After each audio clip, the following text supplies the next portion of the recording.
Yo, what is going on YouTube? It is your boy GZTV back with another video, and today we are talking about the 1999 gothic supernatural horror film directed by Tim Burton.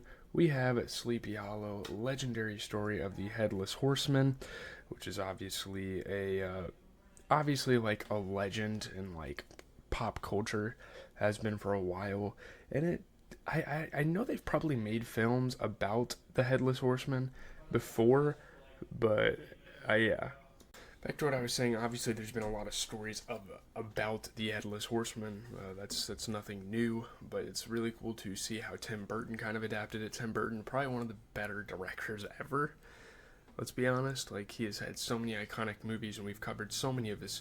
We've covered a couple of his films. Obviously, Charlie and the Chocolate Factory. I don't really remember the other ones, but we've definitely covered a couple of them, and he's been a legend for years. But yeah, obviously you have like Johnny Depp, Christina Ricci, who are huge cast members, and it took them like more over a century and a half to come up with a film adaptation for an 1820 short story. So that's cool. Let's get into the plot, the critical reception. Let's go.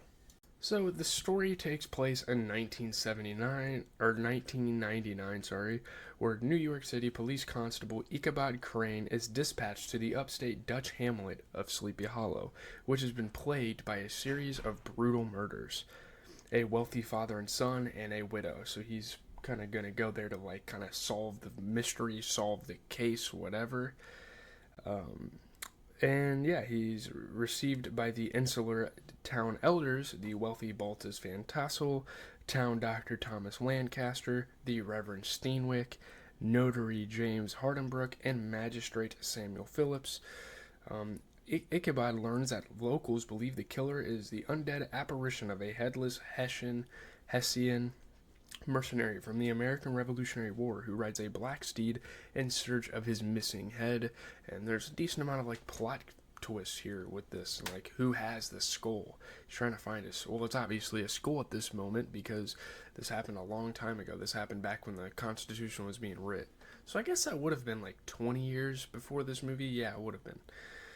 So yeah, his whole goal is to like find his missing head, and once he finds that, he's gonna stop like terrorizing the masses. So Ichabod begins his investigation, skeptical of the paranormal story. He just doesn't see this as being true. It's like, how could this headless guy just ride around on a horse? I mean, he's a police constable, not some sort of like crazy scientist. So yeah, he has some belief that some fantastical thing could happen like that, but at the same time, he's super skeptical. So, boarding at the home of Baltus Van Tassel and his wife Mary Van Tassel, he is taken with Baltus's spiritual daughter, Katrina. So, and yeah, there's a weird relationship between Ricci and Johnny Depp here. I mean, if you look up the ages, they're like 16 years apart, and I think Ricci was like 19 in this movie. So there was something definitely really weird about this, but I'm not going to judge, I guess. I don't really care. So when a fourth victim is killed, Ichabod takes the victim's son, young Masbeth, under his wing. You know, this kid's gonna kind of help him solve this mystery, find the Headless Horseman, kind of get to the bottom of this. So Ichabod and Masbeth exhume the victims on a tip from Phillips, learning that the widow died pregnant. Ichabod witnesses the horseman killing Phillips shortly after. You know, Phillips kind of goes out in the night, and there's these different sins, there's these different motives as to why the horseman does this, and it's all kind of orchestrated by one woman, and we are going to find out who that woman is very soon. Again, there's kind of like a plot twist here. We're kind of trying to figure out who is behind this. There's definitely some driving force that's like possessing this guy because obviously he's dead. He had his head cut off, so someone like brought this apparition to life. So, yeah, he, young Masbeth, and Katrina venture into the western woods where a crone living in a cave reveals the location of the horseman's grave as the Tree of the Dead, which is in like the movie poster there. That tree that's like kind of bending. It's like a gateway to hell, pretty much. Like when the guy is summoned, like the branches open up and he comes flying out on his horse. It's a really cool movie, and it doesn't seem original just because of how many iterations of it there has been. But the idea of the Headless Horseman was definitely like well done in this, and probably some of the best we've seen. So yeah. So he digs up the horseman's grave, which is atop, like on this little mound on this tree. He discovers that the skull has been taken, deducing that it has been stolen by someone evil who now controls him to kill the villagers, and that the tree is his portal into the living world, and he gets summoned by these spells. There's all sorts of like crazy looking witchcraft, and yeah, we kind of figure all this stuff out. So now they have to find his skull and return it to him so he will stop terrorizing people. So that night, the horseman slaughters the village midwife and her family, as well as Katrina's suitor Brahm when he attempts to intervene. Ichabod hypothesizes that the horseman is attacking select targets linked by a conspiracy. And it's pretty much like the higher ups, the higher powers, the more important primary citizens of these communities that the horseman is going after, Headless Horseman is going after, out of revenge. So he and Masvith visit Hardenbrook, who reveals that the first victim, Peter Van Garrett, had secretly married the widow, writing a new will that left his estate to her and her unborn child. I think Hardenbrook is the notary, right? The guy that kind of keeps all the files, all the stuff for this village. So he's been hiding this, and they've been hiding stuff, and they've been kind of plotting against Ichabod, which is kind of one of the plot twists, going on. 2K just announced their content. I'll probably look at that in a second. So Ichabod deduces that all the victims except Brahm are either beneficiaries or witnesses to this new will, and that the horseman's master is the person who would have otherwise inherited the estate, Baltus, who is a Van Garrett relative and kind of like the next guy in line or something. I don't know, it's weird. I guess they were having like competitions on who is like the richer family. Baltus got jealous. It's a weird story. There's definitely some weird, murky details in there. But upon discovering the accusation, Katrina burns the evidence. She obviously doesn't want her father to be under fire for this. And, it's almost like at this point Ichabod is coming to invade. So Hardenbrook commits suicide. Like, he can't handle this. He can't handle this burden, this guilt of hiding all this stuff away. And Steenwick convenes a town meeting to discredit Ichabod. But Baltus bursts into the assembly at the church, announcing that the horseman has killed his wife. I don't know, man. They haven't necessarily killed her because she's kind of behind the whole thing. I guess the horseman kind of did that to try to cover up her scheme or whatever. They bring this town meeting. They're like talking shit on Ichabod. Like, what the hell is this guy talking about, making extremely false accusations against us when really this is just a legend. Which he was right. We thought he was the enemy here, but he isn't. So the horseman attacks the church but is unable to enter, I guess because it's a church and it's like an unholy thing and it can't go in there, I guess. Or the church is holy and the horseman's like unholy, he's like a spirit, like a demon pretty much, and he can't get in. So in the chaos, the remaining elders turn on and attack each other. Steenwick and Lancaster are killed, and the horseman harpoons Baltus through a window, dragging him out of the church and acquiring his head.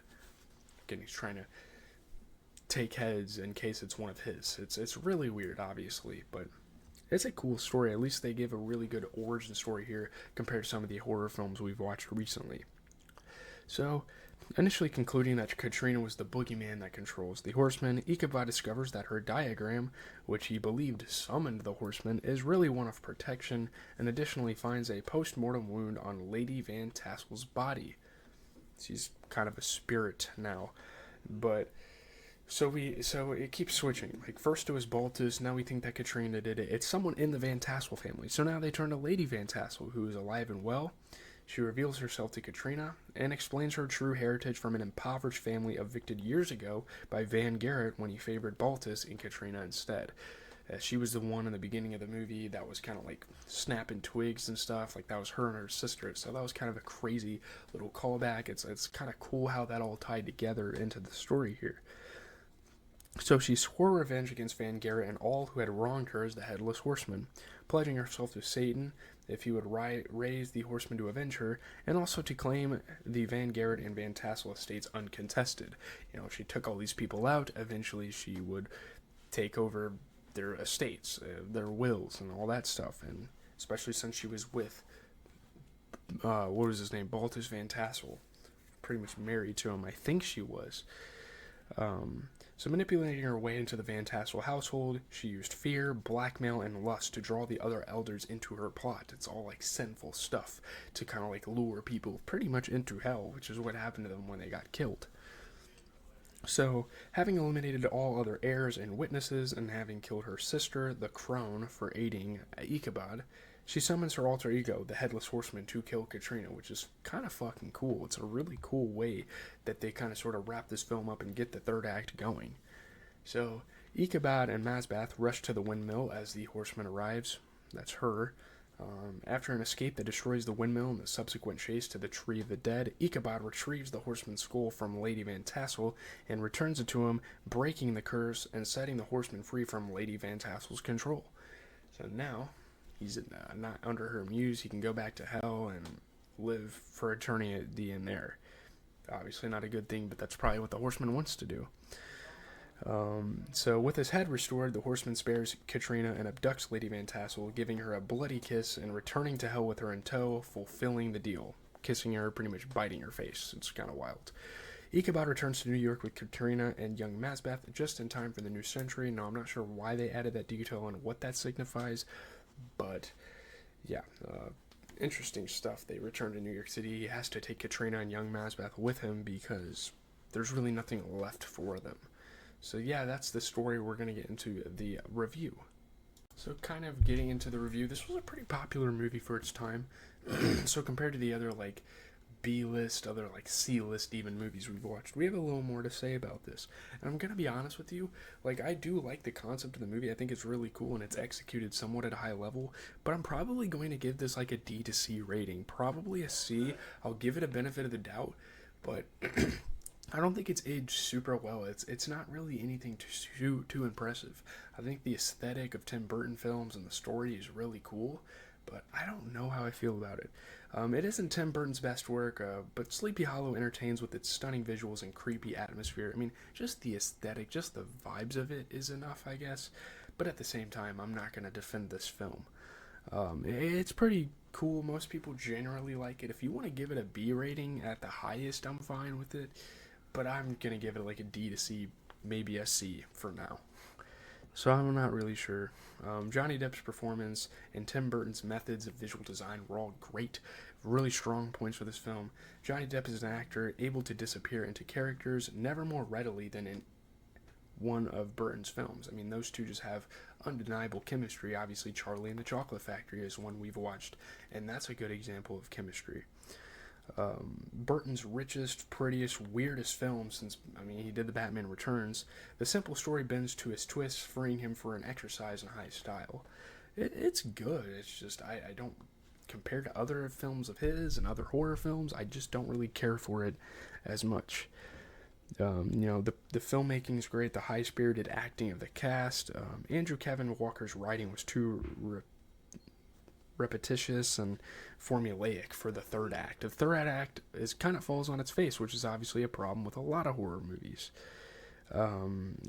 Sleepy Hollow is a choppily plotted crowd pleaser that lacks the seductive freakazoid alchemy of Burton's last works, or best works. It doesn't really take as many risks as most of his films. It's kind of like The Mummy. It feels like every high-powered action climax of the last 10 years. Personally, I'd rather see Burton so intoxicated by a movie that he lost his head, is what one of the reviews said. That's kind of funny. But, like the best of Burton's films, Sleepy Hollow takes place in a world so richly imagined that despite its abundant terrors, you can't help wanting to step through the screen, and you can't help but want to be in this environment, this atmosphere. It's really cool. He's a very good world creator, and I think he's one of the best at that in the movie industry. Burton's perceived image of a creative artist was criticized. All Sleepy Hollow has going for it is its art direction, and even in that, it falls back on cliche. This film's been linked to like Hammer Films style of horror cinematography, considering it an homage to those movies. The usage of dignified British actors, choices in color and movie sets and character relations. You can kind of give it the merit of recreating the very specific horror of Hammer Films. The skill and clever casting Burton used to kind of manage this was pretty impressive. Sleepy Hollow is a ravishing visual experience, a pretty good vehicle for some talented American and English actors. The film, however, was a missed opportunity to depict an actual representation of the short story. I feel like people kind of believe that it failed to do that on its part, on Burton's part. Burton's fidelity is exclusively to the period feeling he gets from disreputable Hammer horror films and a few images culled from Ichabod and Mr. Toad. When it comes to one of America's great stories, Burton obviously couldn't care less. He kind of wants to just get an art piece off, and that is kind of a negative for this film. That's something you can kind of hate on this film for.